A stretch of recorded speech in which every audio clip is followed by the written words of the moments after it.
Olá pessoal, bem-vindos aí a mais um Conexões Ribeirão Preto, nosso encontro semanal aqui pela TV+, né? Toda terça-feira, 9h30 da noite, e sempre uma grande entrevista com alguém de referência na cidade, um profissional, uma personalidade que traz e que agrega discussão, debate, conhecimento, né? Para a nossa comunidade aqui de Ribeirão Preto. E hoje nós temos a grata satisfação e a alegria muito grande, né, de receber aqui nos nossos estúdios, o Luiz Cláudio Jubilato, né? Alguém que, né, a gente conhece e tem amizade e vem acompanhando, né, desde 87, hein, Luiz? A gente se encontra não em Ribeirão, em Araçatuba, antes de chegar em Ribeirão. Eu venho um ano antes de você, do Zé Lúcio, de outros professores, né?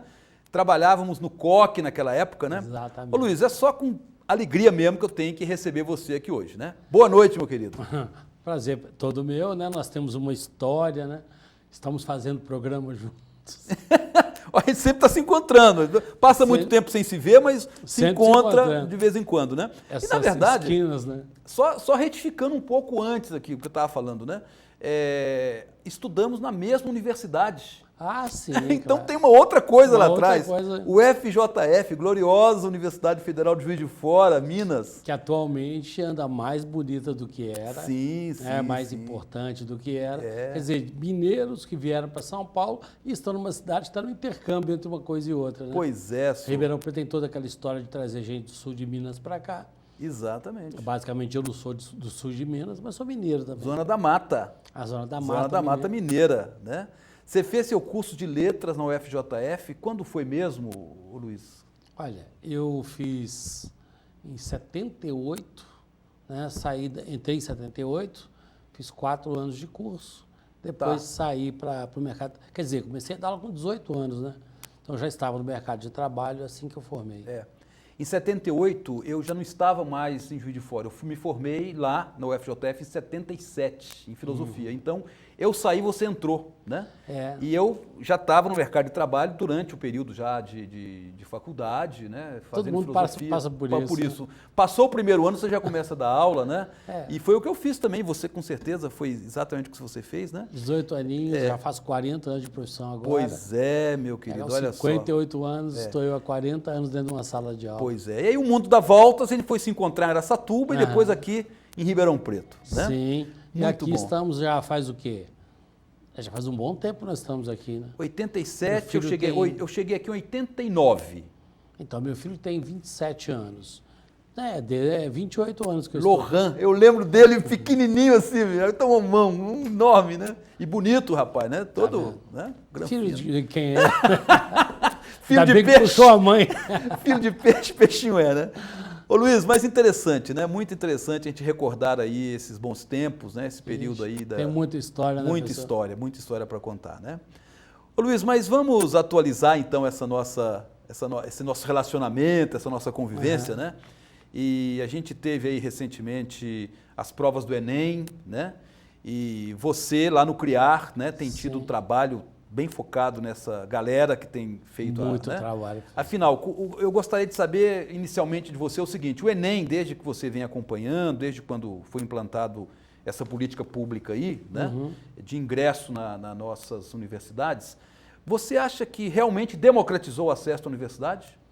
O que você acha? Eu acho que o Enem é uma boa ideia mal executada. Porque veja o seguinte, se a gente pegar a parte socioeconômica de quem entrou nas universidades públicas até agora, só entraram os ricos. Mesmo via Enem? Via Enem. Se a gente pegar, por exemplo, o FMG, as federais, né, as públicas, a tendência é que cada vez mais tenham entrado pessoas ricas. Porque imagina o seguinte, como que um aluno de escola pública hoje, na condição que a escola pública está, lógico, tem várias exceções boas, inclusive,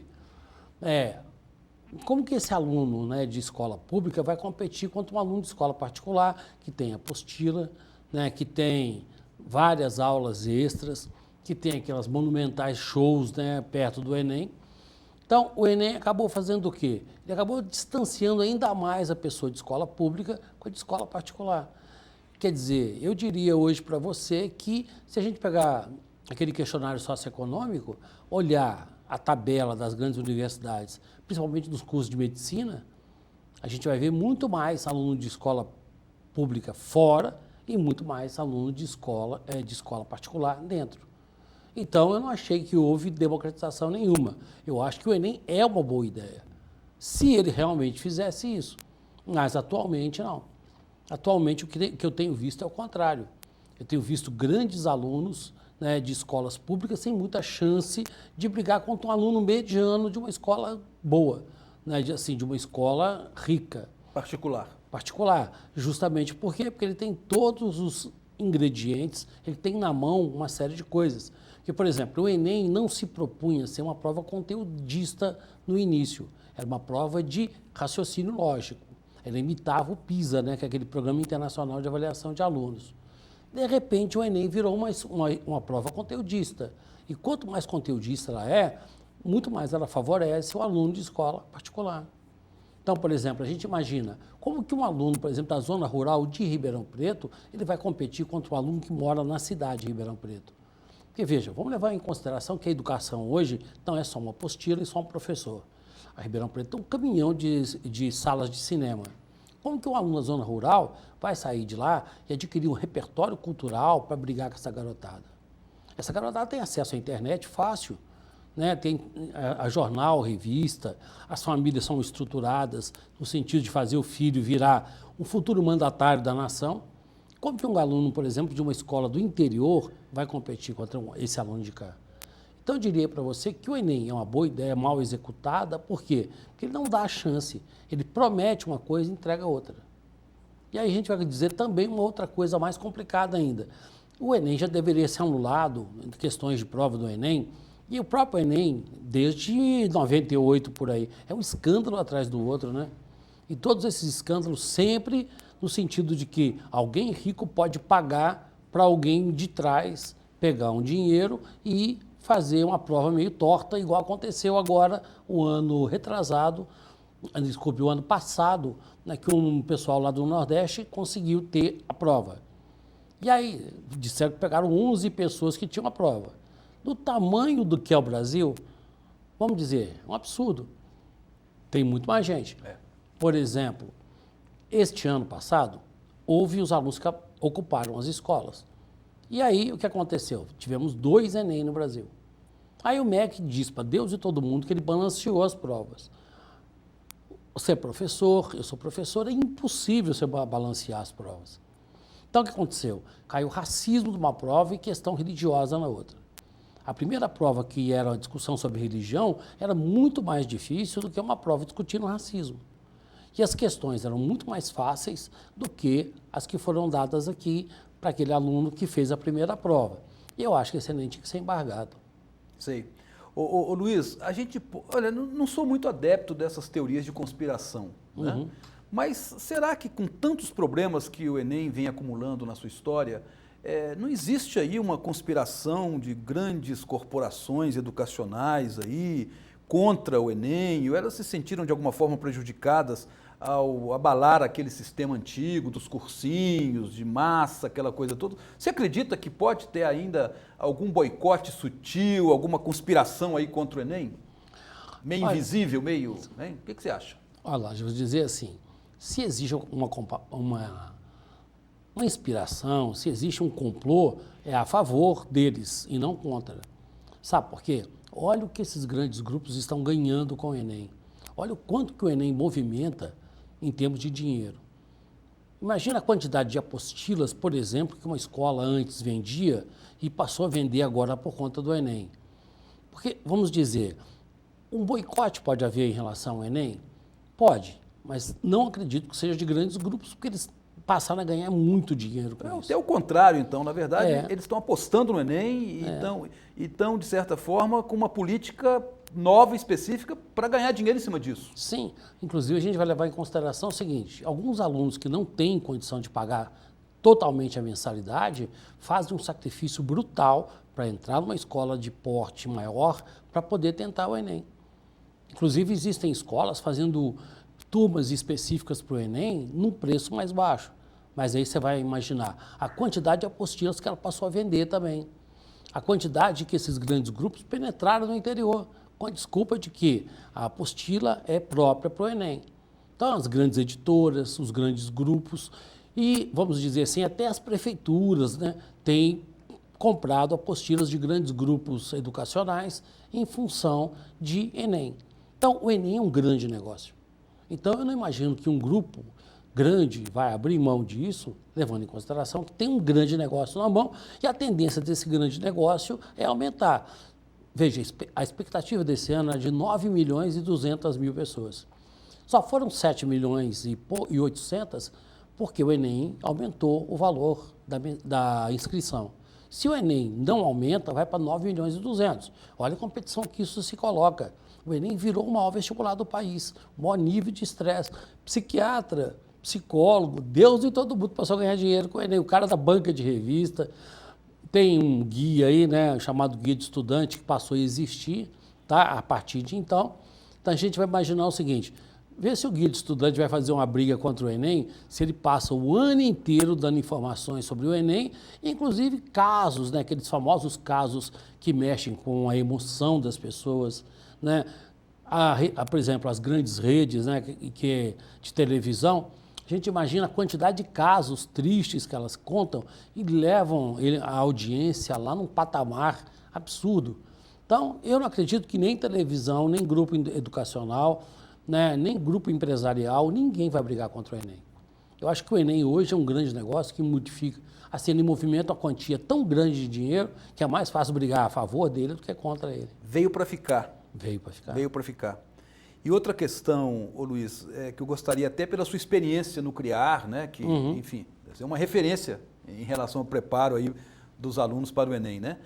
Os cursinhos, as escolas, existe uma política diferente de preparação dos alunos para o Enem e para o vestibular tradicional? Como é que você percebe isso aí? Olha, na minha opinião, existe. Tanto é assim que, como eu afirmei, existem turmas específicas para isso, apostilas específicas para isso.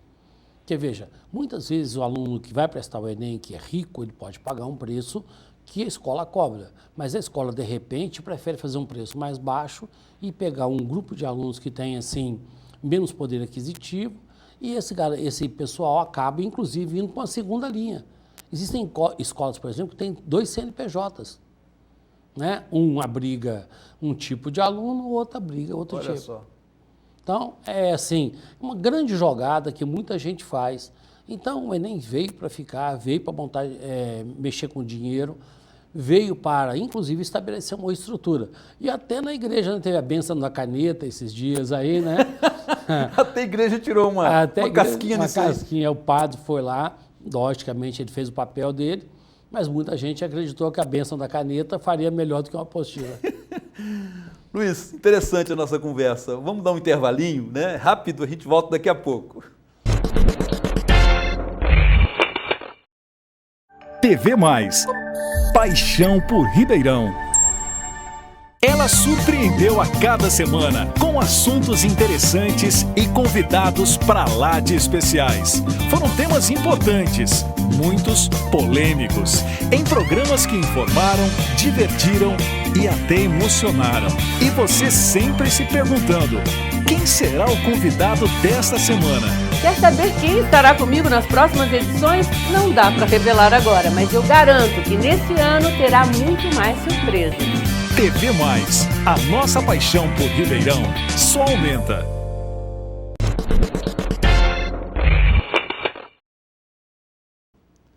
Retomando aqui a nossa entrevista de hoje com o professor Luiz Cláudio Jubilato, falando sobre o Enem, né? Tema bastante emergente, bastante presente aí na sociedade hoje, né?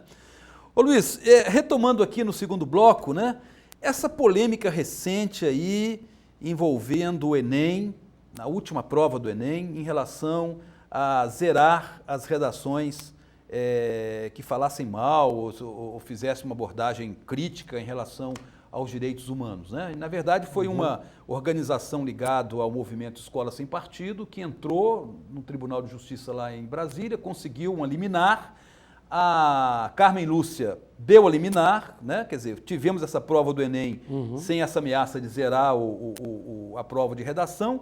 Mas não sei se você está sabendo que a Raquel Dodge, né, Procuradora-Geral da República, já se manifestou a favor contrária a Carmen Lúcia, e a favor de zerar as redações, porque ela acha que essa questão é fundamental, uma questão que não tem partido, não tem ideologia, que é uma questão geral da humanidade, que isso aí tem que ser tratado com mais respeito e tal. O que você achou disso aí, essa polêmica aí? Olha lá, diria para você o seguinte, toda forma de censura é burra, que todo mundo tem direito de saber as coisas. Vamos colocar assim, nós temos um candidato à presidência da República que todo mundo quer calar, porque ele é uma figura polêmica. Mas se nós calarmos esse indivíduo, nós nunca saberemos o que ele pensa. Então, por exemplo, o Enem estabelece uma pauta do que ele considera direitos humanos. Aí o movimento Escola Sem Partido foi lá e brigou. Mas espera aí, quem tem uma escola sem partido tem um partido. Né? Com certeza. Né? Então, eles propõem que o aluno possa discutir, inclusive atacando os direitos humanos. Eu acho que é necessário que isso aconteça.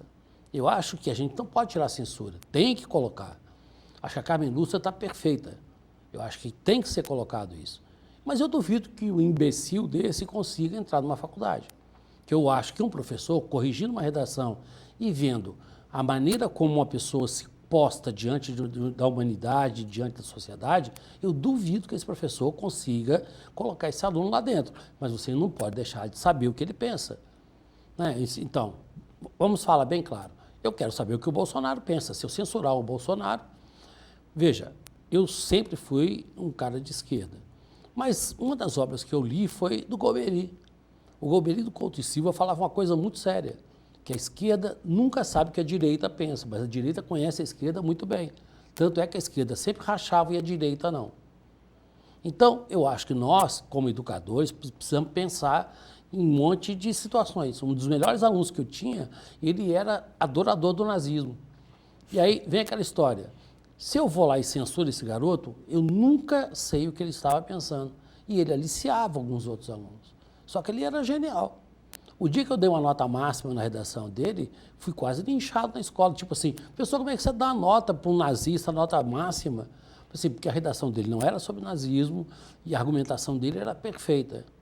A gente pode até discordar do que ele fala, mas eu, como professor, tenho que levar em consideração que os critérios que foram colocados, ele estava absolutamente dentro deles, ele não fugiu do tema, não fugiu do debate, a argumentação dele era muito boa, só que ali ele demonstrava nas entrelinhas o que ele pensava. Então, eu acho que, no caso, a Carmen Lúcia está perfeita e eu acho que a Raquel Dodge dá um tiro no pé. Que aí a gente perde o quê? A noção de que existem grupos que pensam de uma forma que a gente, assim, não conhece muito bem. A gente não vê esse pessoal se manifestar, porque eles praticamente foram proibidos de fazer isso. E aí a gente vai perceber que lá no Facebook esse pessoal descarrega, né, todo o ódio deles. Se de repente no Facebook eles podem fazer isso, se no Instagram podem fazer isso, por que não poderiam fazer isso numa prova de vestibular? Conheceríamos melhor esse pessoal, né? Proibindo, acredito que a gente não chega nisso. Quer dizer, aí eu acho que tem duas questões também que vale a pena ser analisadas. A questão do conhecimento, como você fala, é importante conhecer o que está acontecendo. Né? Então, eu acho que nesse sentido, se você tiver um grau de liberdade mais amplo, um leque mais aberto, né? Você conhece, inclusive, quem são os alunos, quem é essa galera aí que idolatra Bolsonaro, que argumentos que esse pessoal tem ou não tem, né?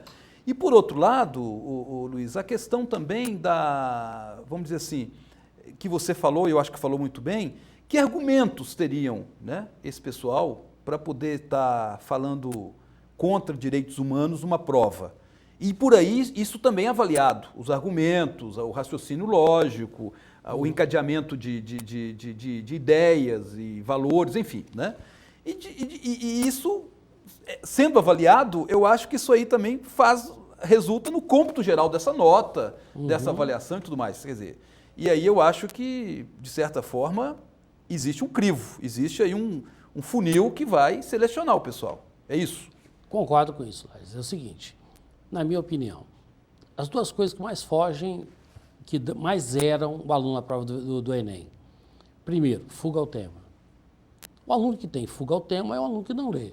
Fuga ao tema é porque ele não conseguiu entender. Igual, por exemplo, né, a gente discute o tema da persistência da violência contra a mulher. Muita gente falou sobre a violência contra a mulher, mas esqueceu que a palavra-chave era persistência. Então, o aluno não conseguiu ler o tema. Então, estamos com alunos com uma dificuldade de leitura imensa. Veja, como nós temos um aluno com uma dificuldade muito grande de leitura, ele escreve normalmente mal. Ou seja, ele tem dificuldade com a leitura, com o entendimento e escreve mal. Aí o que acontece? O Enem pede para que todo aluno que faça a redação chegue ao final demonstrando uma intervenção social, e essa intervenção social não pode ferir os direitos humanos. Isso até o ano passado. Eu acho difícil que um aluno consiga arrumar argumentos que façam uma intervenção social contrária, né, aos direitos humanos sem ser preconceituoso, sem ser assim, maldoso. Então, todo esse critério de avaliação que você tem de coerência, quando ele chegar lá, vai ser muito mais um xingamento do que um argumento. E as pessoas normalmente confundem isso. Então, na intervenção social, você vai pegar esse indivíduo. Raramente ele vai conseguir passar. Se nos Estados Unidos eles tivessem feito isso, o Trump não teria sido eleito. Com certeza. Com certeza, né? Ô, Luiz, outra coisa, né, relacionado ao Enem é com relação Enem e escola pública. Você falou rapidamente, mas eu gostaria de retomar esse tema, né? A nossa escola pública, ensino médio, tem preparado os alunos para as provas do Enem? Ou isso aí fica restrito às escolas particulares e aos cursinhos preparatórios? O que você tem visto aí em relação à escola pública? Eu estive num debate, né, com várias pessoas que envolviam escolas públicas e escolas particulares. O que eu vi é que várias escolas públicas têm grandes experiências e o governo não se pautou nelas. E vejo, por exemplo, que tem escolas particulares que fazem um bom trabalho. O que eu acho complicado é que o Enem não era para ter sido transformado no maior vestibular do país. Essa não era a intenção inicial.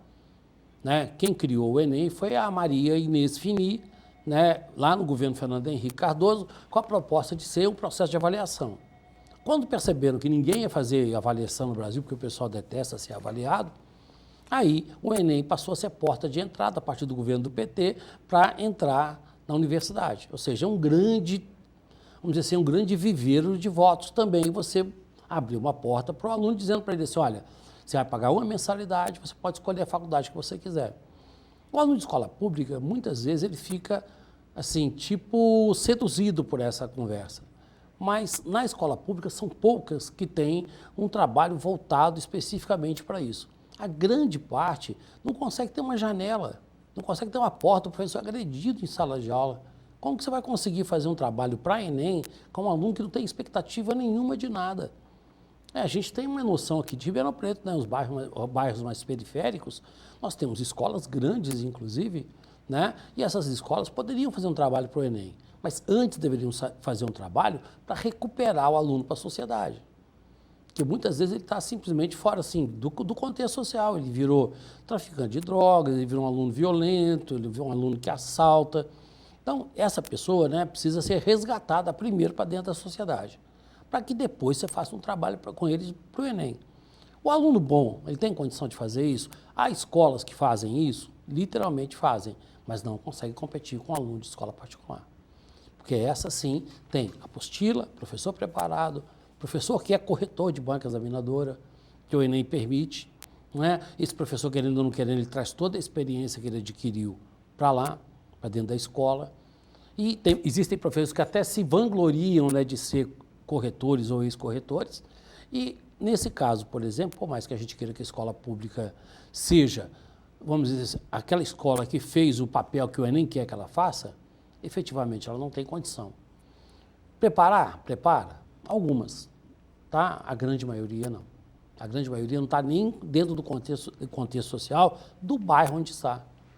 Né? A gente tem que levar em consideração que em Ribeirão Preto existem escolas que estão totalmente afastadas do mundo onde elas estão. Ou seja, não interferem na comunidade. E por que fariam isso em relação ao Enem? E o Enem, na minha opinião, professor, faz uma coisa tenebrosa. Ele escalonou de novo o ensino de cima para baixo. Hoje todo mundo faz o quê? Imita o Enem, todo mundo enenzou. O nosso ensino enenzou. Então, Olha só. de uma certa forma, o Enem virou, sabe aquela história do dominó? Ele virou um dominó de cima para baixo. Inclusive as universidades particulares, no caso de daqui de Ribeirão Preto, deu uma prova exatamente como a prova do Enem. A Unesp, por exemplo, antes de a VUNESP, né, começar a corrigir as provas do Enem, o vestibular dela vem fazendo uma prova igual a do Enem já faz algum tempo. Ou seja, a Unesp enenzou. A Unesp só teve a clarividência de fazer uma coisa fundamental, fazer uma prova que o aluno conseguisse fazer em 90 minutos, né? Coisa que o Enem não chegou ainda nessa fórmula. É impossível fazer a prova do Enem. Em 90 minutos é impossível. Tá? Então o Enem só mudou nesse ano mudou, né? Num domingo, depois no outro domingo, mas mudou para ficar igual. Né? Até aí ficou igual aos outros vestibulares, que geralmente não tem a eram primeira uma e segunda etapa só. fase. As duas fases. Então o grande problema também é o seguinte, mudou, né, de um domingo para outro, mas a prova continua tendo 90 questões. E veja, além de ter 90 questões, no primeiro dia você tem que fazer uma redação. Mas como que você faz uma redação mais 90 questões?